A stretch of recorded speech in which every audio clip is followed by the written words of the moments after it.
Welcome to Style with Trish. My guest today is none other than songwriter, singer, as well as fashion designer, because she has her own line of t-shirts. She is none other than Tasha LaRae. She's also a part of the Arrested Development group.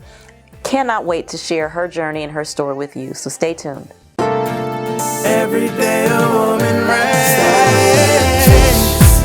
It's time to live your dreams. Nothing's gonna stop you now. Keep going, keep going, keep going. Every day a woman reigns.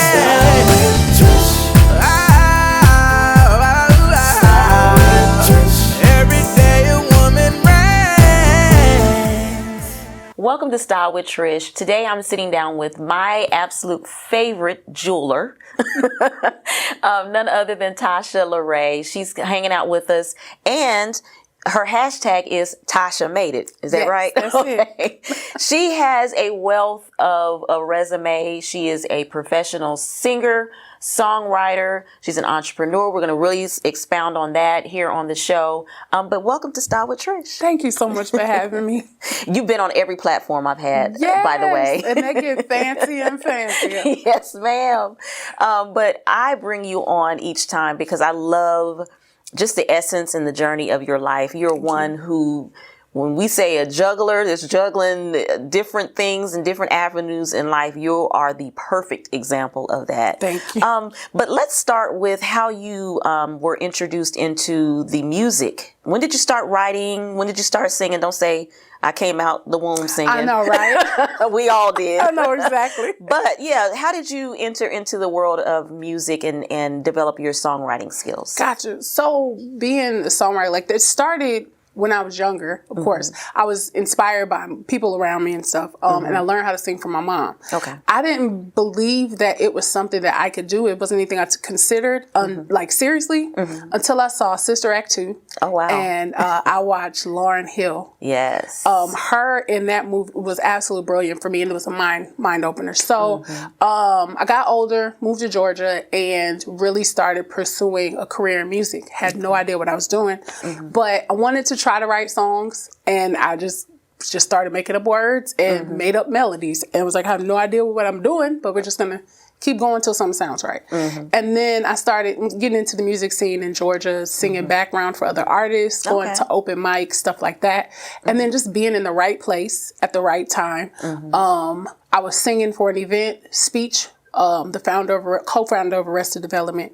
He was one of the DJs at an event that I saw. Okay. And we ended up connecting, and asked me if I was interested in auditioning for his group. And then I went on the tour in the world for about 12 years as their lead female vocalist. So, that in a long shot, that's pretty much that. How it happened. And you're still singing and writing, because you, even in that interim in your time that you were or are with Arrested Development, you write and you've produced your own music. And how is it being an independent artist in that aspect? It's really freeing to be able to do that, because you get to, you're growing the entire time. So you get to grow with your music and grow with your message, and you just keep writing, you keep practicing. And then when you get to work with other people, then it's a matter of trying to pull their experiences out and marrying the two ideas together, and the collaboration and the compromise that comes with that. It helps to make you a more well-rounded artist. So I love singing about things that I believe in and messages that I feel will resonate with other people. And so if I'm ever in a position where I feel like that voice is being muffled, then I find a new way to express those things so that I don't feel inhibited as a creator, but I could still, be present for whatever responsibilities I have within certain situations. Right. And how would you define, I know how I would define your style of singing. You are the epitome of soul, of a soul singer. I remember when I first moved to Atlanta, that was it. That's what everyone wanted to be, soul, neo soul, that type of singer. And that's where you fall for me. It's the earthy, the authenticness of your vocal, your arrangements, even in your lyrics. You have messages to what you're singing about. Is that how you would define yourself, or in a different way? I would. I appreciate that.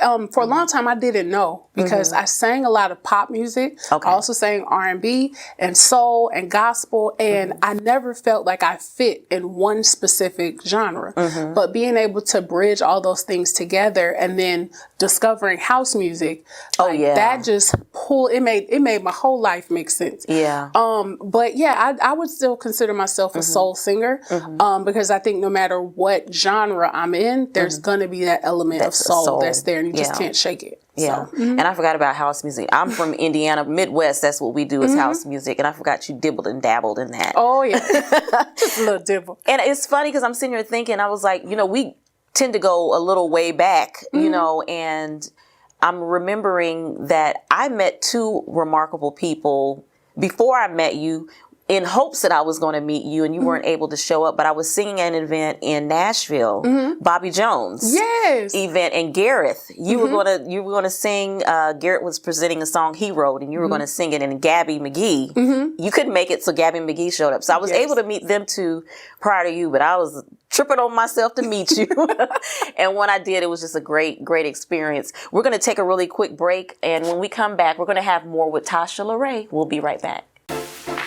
Welcome to Trish's Treasures. This is where I share some of my favorite beloved products that I use on myself with you. Welcome to Trish's Treasures. The item for today is made by Tasha LaRae, which is also titled Tasha Made It, hashtag. But she is a jewelry designer, and I have been a customer of hers for many, many years. A lot of pieces that you've seen me wear here on Style with Trish have been designed by Tasha. As a matter of fact, the pair that I'm wearing right now is one of her designs. But she has an amazing look, an amazing aesthetic to her design. And I just like things that are really different that you can't find in every store. She uses a lot of real leather in her aesthetic, as you see this beautiful, yummy green here that looks leaf-like. And if you know me, I'm a lover of leaf in earrings, especially. Here's another pair that is white. We have the brown. See, y'all, I'm sharing all my lovely lovelies with you guys, and the burgundy. And they come in different sizes. I really love this with the snake skin. They're really earthy designs. And Tasha has definitely a unique look, a unique feel, and you will absolutely love her product. She is available on Etsy, so make sure you check her out. This is definitely a Trish's Treasure. Every day a woman ran. And we're back here on Style with Trish with my guest, Tasha LaRae. I wanted to get into our conversation about your jewelry design. Okay. I am probably your number one fan, and I'm going to take that. I'm going to take that title. I'm your number one fan. We were talking off set on how long. I didn't realize it's been that long since, because I believe I wore your piece in my second CD release, which was in 2009. Okay. So how did the world, I'll say the introduction to entrepreneurship present itself by way of your jewelry? Because you started out with Earjeans. Share your background in that particular area. So in 2009, I started an earring company called Earjeans. And it started out where I would make jewelry with denim. And the whole inspiration behind that was I had just landed the gig Sing with Arrested Development. Okay. We were getting ready to go on tour in Australia. So I went from singing in these places that held like 100 people, 200 people, to stages where we were singing for tens of thousands of people. And I'm like, what do you wear to something like that? So I grabbed my jeans and, different stuff, and I started painting on things and adding fabric and all that. Once I had the outfits together, I'm like, what earrings am I going to wear with this? And I loved getting bold jewelry, but I would go to places like Claire's or some of like the beauty supply stores and stuff. And I'm like, this isn't really getting. So I just grabbed some denim and just tried whatever design I had on my pants. That's what I put on the earrings. And that's what started the whole company. Wow. And then as I wore the earrings on stage. Like I'm on stage with Ishi. She loved the jewelry, so I made stuff for her. Right. The fans love my jewelry. And I remember one place we were in Dubai, and a woman came up to me and she said, "I love your earrings." She handed me a pair of sterling silver hoop earrings. That was, I'm talking about real sterling. Real. The 0.92. That was a real. They was in Dubai now. Exactly. She handed me those and she was like, "I want your earrings." Wow. And I had on a pair, they were fabric earrings. It was a bright color on one side, denim on the other, nothing in the middle. And I took them off. She said, "I want those." And she said, "Can you autograph them?" Oh. And I was like, that just did my soul a world of good. And so after that, I was like, oh, that's it. I'm starting a company. And I've been making jewelry ever since, and I absolutely love it.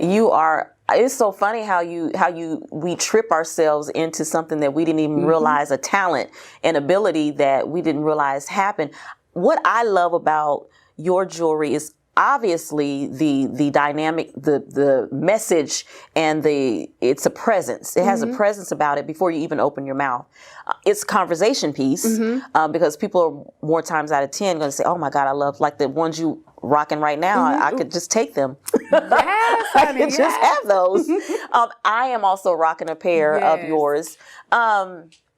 So what aesthetic would you say is your style when it comes to jewelry design? So to me, I classified it as like Afro boho. Okay. It was kind of a mix of that, but I also love these bright colors. Yes. And just folks that have a colorful style in general, but I guess I still consider it Afro boho. Okay. I think that might be the best. Yeah. But I love creating jewelry for people that are doing something within their like what they feel like their zone of genius is, and they're putting their own good into the world through the art that they create or the whatever it is that they put out.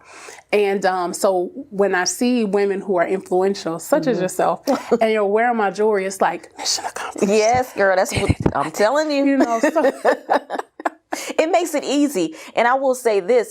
Now, shoes, you can't tell me nothing about shoes. I know that's right. I've grown in the areas of dressing and styling, but accessorizing has always been a struggle for me. And your line makes it so much easier to just, I don't have to figure it out. I just pop it on and I'm good. And I know I'm good. Ain't nobody got to tell me I'm good. I know that's right. So that's what I love about it. We have a couple of pieces here, just different styles and different examples of what you offer. Just to give a little backstory on a couple of them. This burgundy piece, I've already told you, I'm going to have to either have something made specifically, or purchase something around just these earrings. What was the inspiration for, if you can even remember, this particular design? So for these in particular, I wanted something that looked very elegant, but you could travel well. Yeah. Those are my travel pal. And to have something lightweight when you walk. Yes. I'm telling you, you feel like you are doing it and nobody can tell you nothing. Right. So that was my inspiration for those. Especially with all three of these, they're all, or four, I'm sorry. They're all long, flowy movement. And this is my personal style. You have different sizes, lengths. But it's just the art of we're moving with you. It's a compliment to who you already are. You know what I mean? So, and it's an extension of your personality. And that was really the biggest thing. But I love lightweight because I wanted to wear something bold, and I wanted other people to be able to do that too, but not to weigh down your earlobes. Yeah. That was one of the problems that I encountered when I would shop for jewelry. Just from the store. Right. The pieces would be cute. Yeah. Especially hoops. Oh my God, I love hoops and I wanted the bigger the better. But they were too heavy. Yeah. So just having something that, and then I have sensitive skin, so I couldn't wear the earrings that had nickel or lead or anything else. So I would buy the hypoallergenic. So all of my earrings are hypoallergenic. That's good to know. That way, if I want to pick a pair up, I could just pick it up, go, and I don't have to overthink. Right. Right. And I just love the different, and you also have, that kind of coincides with even just your style, which now I'm learning is your inner style, because it makes itself seen and known even in your music. But you have a soulfulness even to your design, because these right here, I rocked these yesterday, and it's just men and women. Of course, women are going to notice, but men even notice the design of your products and what you design. These are, I would say, are almost somewhat of a signature for you, almost.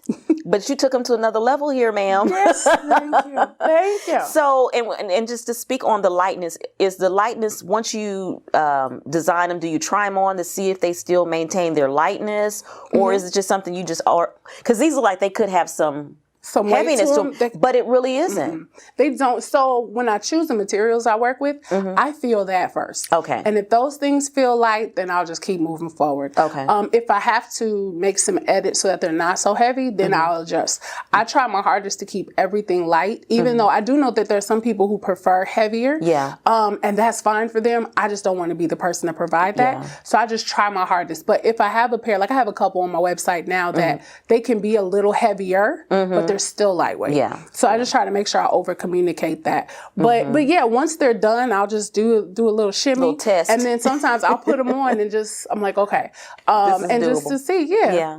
I love them. I love them. I love them. And I know you guys will too. We're going to take another quick break. When we come back, she is the creator. I don't know if you all have seen it, this product or not, or heard of this product or not, but she is the creator of Racism Sucks. And we're going to talk about that idea, how it fits in the dynamic of the world right now. And we'll discuss some more with Tasha LaRae, our guest today. We'll be right back. Hi guys, it's Dr. Cassandra Evans, affectionately known as Dr. San, and this is your segment of Let's Learn Love. Hi guys, it's Dr. San from Let's Learn Love, and I'm here to give you your segment for today. And we are talking about how to resolve conflict. Now, you know, one of the things that I absolutely hate is fighting, but sometimes conflict is necessary in order to get points out. But there's a way that we need to do it, and we need to do it effectively. So with that, one thing I will say how to resolve conflict is to write down everything that you want to say. And I mean the good, the bad, and the ugly, or the pros and cons, so to say. One reason why we do this is because it allows us to gather our thoughts. Because sometimes when we think about something, it can be really little, and when we realize that and we actually write it down, we dismiss it. But if it is something that is really bothering you and you want to avoid the conflict, write it down. And when we write this down, we also want to write down ways that we can resolve the conflict. It can be something as little as, well, you don't wash the dishes. Well, if we're not washing dishes, how many times do you want me to wash the dishes? What do you want me to do to wash the dishes? Those are the kind of things that we need to ask ourselves in order to get the problem solved. Something else that I would say when it comes to conflict is maybe take a moment to cool down. Sometimes we get really, really irate really, really fast, and we just throw things out of our mouth. But that's not really what we want to do. So when you feel like that, you may want to take a moment. I say about 5 minutes, because we really don't want it to go on longer than that. But take 5 minutes, gather yourself, go back, write down what you want the conflict to say and how you want it resolved, and then go back and speak to that person. The final thing that I would say when it comes to making sure that we want to squash down conflict a little bit is put yourself in the other person's shoes. And sometimes we don't do that enough. Maybe that person is going through a hard time right now, and maybe they're not clearly thinking. And you have to have a little bit of mercy and grace on them because they have a lot going on in their life. But not only that, you have to be able to see things from a different point of view sometimes, because your point of view sometimes is not always the right point of view, despite you being upset. So with these 3 little things, hopefully that will bring down some of the conflict that you may have in a situation. And if you need more tips, feel free to contact me. Or if you know of another way that you handle conflict, let me know. I would like to see what you say about it. Well, until next time, this is Dr. San, and this has been Let's Learn Love.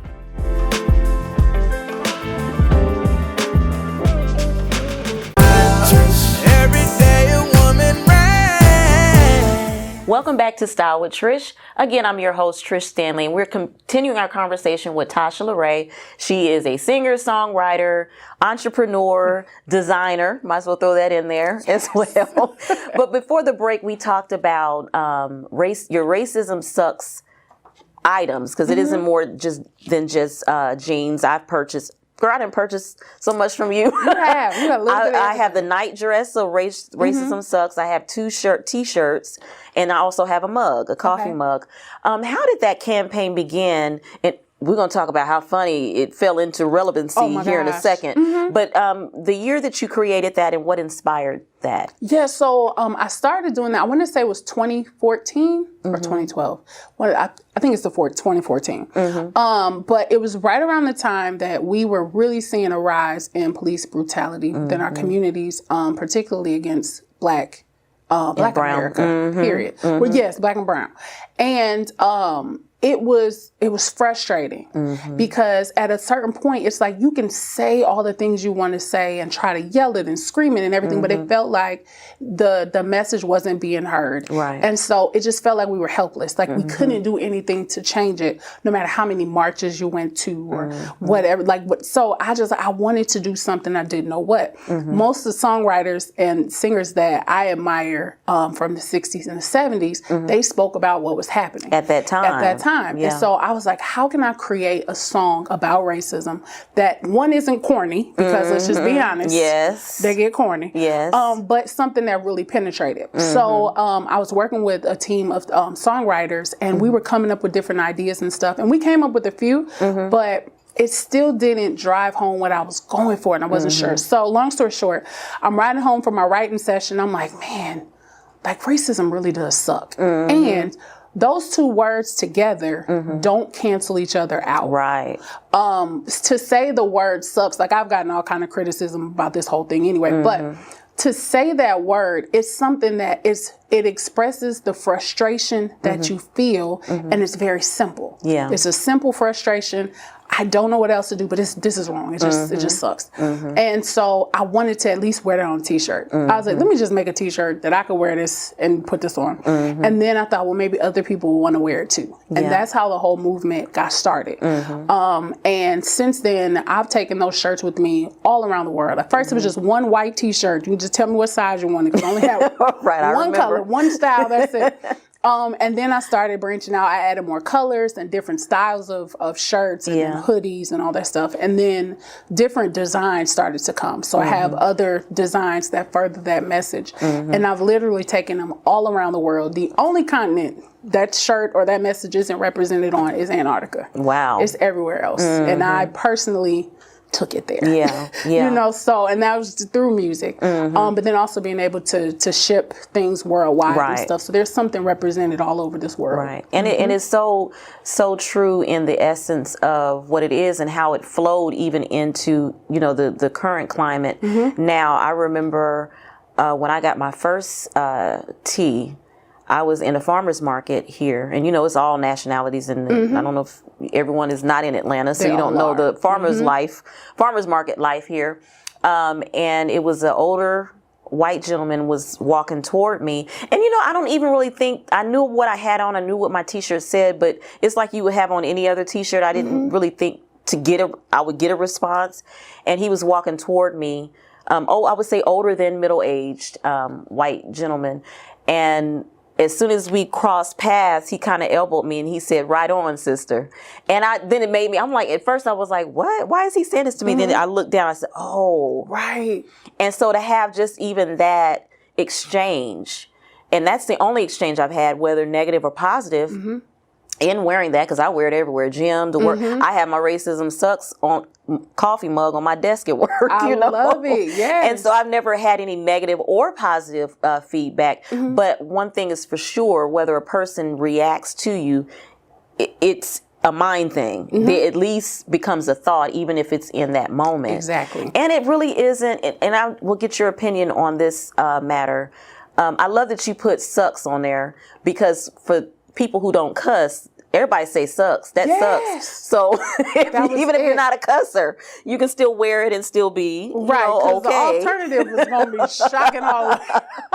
Right, it'll shock the system. It really will. But how do you think that relates and how it's relatable to today? To today, so Yes. because those issues that we faced then they're still here today and have gotten worse. and it has, and it's a residual situation. The thing is, what I love about what you were just sharing, that was the whole purpose behind doing this. I didn't want to go shouting at and feeling like I was trying to shove this message down home forcefully. I was like, no, we're gonna integrate this into everyday life. Yeah. You can go to the gym, somebody gonna have on the t-shirt. Yeah. You can go to the farmer's market, you can go to work, you can go, downtown to just hang out. Something is going to be somewhere. Even though we're out here, we're enjoying our life, yes, but we do have issues within our community and then around the world. And there's something that we can all do individually within our own circle of influence to make a difference. Yeah. And even if it's just for that second, that one interaction, somebody has to acknowledge the fact that this is something that's here. And it's an issue. Exactly. And that's it. And it's like, I don't, the interaction of whether it's a positive thing or a negative thing, totally not even an issue. Like, it's not my problem. You know what I mean? It's like, no, you need to notice it. That's it. You plant the seeds, you walk away. Yeah. But it's opened the door for a lot of conversations with people who probably wouldn't have never talked. Right. Because that gentleman outside of that, he might not have ever. Never would've said Especially to anything. me. Yeah. And I know for myself, I don't know if this is the same for you, but I've worn my shirt a couple of times and I've had middle-aged, and specifically it was middle-aged white men and middle-aged white women. And I know racism, far exceeds just between black and white. Right. But within my experience, to have those interactions and for them walk up to me, I had one gentleman, he just walked up to me, he said, "I'm sorry." And that did something for me because I know there's a lot of people that want to hear that. For some folks, it's like, that's not enough, we need more. I get that. But that was a start. He didn't specifically do anything to me, but to hear that did something for my spirit. It caused some level of healing. It did. And so I imagine for other people who have experienced a similar situation, it's been a unifying situation for us all. Yeah. So that's what I'm grateful for about that movement. Yeah. Well, thank you for hanging out with me. Yes, thank you for having me. I appreciate you. We already talked off camera. We're going to do some collabs. So you guys be on the lookout for that. End of 2023, first of 2024. I'm ready. We got some things in the mix, y'all. But make sure you go and support Tasha. I'm not saying just support her just because. Support her because she has quality product. Quality, whether it's her jewelry, whether it is her music, download her music, or even if you want to make a statement with the Racism Sucks merch, make sure you go and check her out. But she's available, her store is available on Etsy. We have where you can go below. So make sure you go right now and check out her products and send her some love. Yes. Send her some love. And I'll send it back. Absolutely, she will. But thank you. We're going to take a really quick break and we will be right back. Hi, my name is Trish Standley, and I'm the host of Style with Trish. Be sure to check our show out on every Sunday at 1 p.m. Eastern Standard Time on our new network, VTV Network. All you have to do is download the free app, and you can view our show on Amazon Prime, Roku, Apple TV, as well as Android. Be sure to check out all things Trish at trishstanley.com. Remember, this is the place where the everyday woman reigns. Every day a woman reigns. Every day a woman reigns. I'd like to thank my guest today, Tasha LaRae. She's an amazing person, amazing spirit. And one of the things I love about her is that she just keeps it going. She keeps it moving. She keeps it groovy, as you can tell. Her light heart, light spirit is really something that draws you to her. And she's not just surface. It goes beyond that. And so I love her. I love her. I love her. I will always be a supporter of her. So make sure you go and support her line of jewelry as well as her tees and her music. As always, thank you guys for tuning in. Remember that love isn't love unless you give it away.